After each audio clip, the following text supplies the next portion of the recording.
BPL শুরুর আগে আলোচনার কেন্দ্রবিন্দুতে চলে এসেছে চট্টগ্রাম রয়্যালস, তবে সেটা নেতিবাচক খবরের কারণে। প্রথমত, তারা ব্যাংক গ্যারান্টি দিয়েছে কি দেয়নি, এরপরে তারা ফ্র্যাঞ্চাইজি ফি দিয়েছে কি দেয়নি, সেই ধরনের একের পর এক খবর আসতে শুরু করে। এবং সবশেষ যখন হাবিবুল বাশা সুমন তিনি মেন্টরের দায়িত্ব থেকে সরে দাঁড়ান, তখন আসলে গুঞ্জনটা আরও বেশি লাউড হয়ে ওঠে।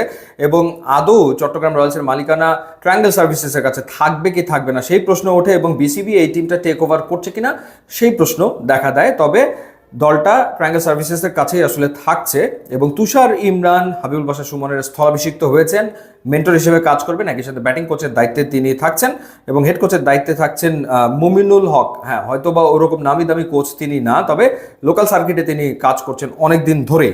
এবার আমরা দলটা নিয়ে যদি আলোচনা করি, যে চট্টগ্রাম রয়্যালস আসলে বিপিএল এর শিরোপা রেসে থাকার মতো টিম হয়েছে কিনা, সেই আলোচনাটা যদি করি আমরা, তো অকশনের টেবিলে আলোচনা জন্ম দিয়েছিল নাইম শেখকে দলে নিয়ে। 1,10,00,000 টাকা দিয়ে তারা নাইম শেখকে কিনেছে।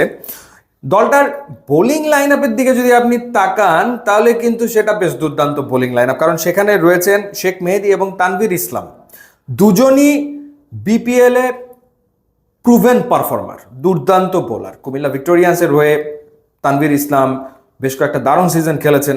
শেখ মেহেদী তিনিও বিপিএল এ দুর্দান্ত পারফর্ম করেছেন রংপুর রাইডার্সের হয়ে। তো সেই ক্ষেত্রে এই দুজনের পাশাপাশি আবরার আহমেদ তিনি রয়েছেন পাকিস্তানের। এই 12 ওভার তো সুপার 12 ওভার্স, এটা নিয়ে তো কোনো ডাউট নাই যে এই তিনজন যে 12 ওভার করবে সেই 12 ওভার দুর্দান্ত। এরপরে রয়েছে ন্যাশনাল টিমের ফাস্ট বোলার শরীফুল ইসলাম, অর্থাৎ এ এবং বি ক্যাটাগরি থেকে যে দুইজনকে তারা পিক করেছে, শরীফুল এবং নাইম শেখ। সো শরীফুলের সাথে ফাস্ট বোলিং ডিপার্টমেন্টে রয়েছেন মুকিদুল ইসলাম মুগ্ধ, যিনি রিসেন্টলি খুব ভালো ফর্মে রয়েছেন। এনসিএল টি20তে তিনি কিন্তু টপ পারফর্মার ছিলেন। সো মুকিদুল ইসলাম মুগ্ধর সাথে শরীফুলের এই জুটিটা সেটা দুর্দান্ত। সাথে আরও একজন ফাস্ট বোলার রয়েছেন সুমন খান। তো এই তিনজন ফাস্ট বোলার রয়েছে। আবু হায়দার রনি রয়েছে, যিনি রিসেন্টলি রাইজিং স্টার এশিয়া কাপে খেলেছে। সো 4 জন ফাস্ট বোলার হয়ে গেল, সাথে 3 জন স্পিনার হয়ে গেল। সো ফাস্ট বোলিং ডিপার্টমেন্ট বা স্পিন ডিপার্টমেন্ট তো যথেষ্ট রকম ভালো, খুবই ভালো। প্রবলেমের জায়গা হচ্ছে ব্যাটিং সেকশনটা, সেখানে নাইম শেখের ওপরেই ফুল লোড গিয়ে পড়ছে। মানে নাইম শেখকে একারই খেলতে হবে। নাইম শেখের সাথে মাহমুদুল হাসান জয়কে তারা নিয়েছে। সো ব্যাটিংয়ের ক্ষেত্রে লিড করতে হবে এই দুইজনকে, নাইম শেখ এবং মাহমুদুল হাসান জয়। সো মাহমুদুল হাসান জয় টি20 এনসিএল এ একটা সেঞ্চুরিও করেছেন, সেখানে সাদমানও সেঞ্চুরি করেছিলেন। সাদমান কোনো দল পায়নি, চাইলে চট্টগ্রাম রয়্যালস সাদমানকে দলভুক্ত করে ফেলতে পারে। সো এই দুজনই মূল। এর সাথে আরাফাত সানি রয়েছেন, এক্সপিরিয়েন্সড স্পিনার হিসেবে রয়েছেন।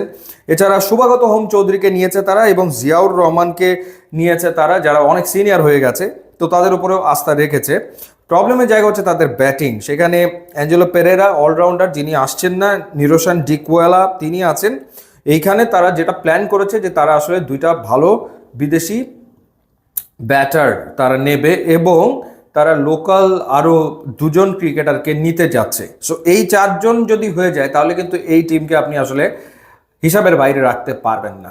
এই টিমকে তখন আর হিসাবের বাইরে রাখা যাবে না, যেহেতু শেখ মেহেদী, তানভীর রয়েছেন, শরীফুল রয়েছেন, মুকিদুল মুগ্ধ রয়েছেন, মাহমুদুল হাসান জয়, নাইম শেখ, তখন আর এই দলকে আপনি হিসাবের বাইরে রাখতে পারবেন না। সো লেটস সি যে তারা আসলে ব্যাটিংয়ের যে ঘাটতি সেটা পূরণ করার জন্য কোন 2 বিদেশিকে নিয়ে আসছে এবং কোন 2 লোকাল ক্রিকেটারকে তারা দলে ভেড়াতে যাচ্ছে, যেটা 2-3 দিনের ভেতরে আসলে জানা যাবে।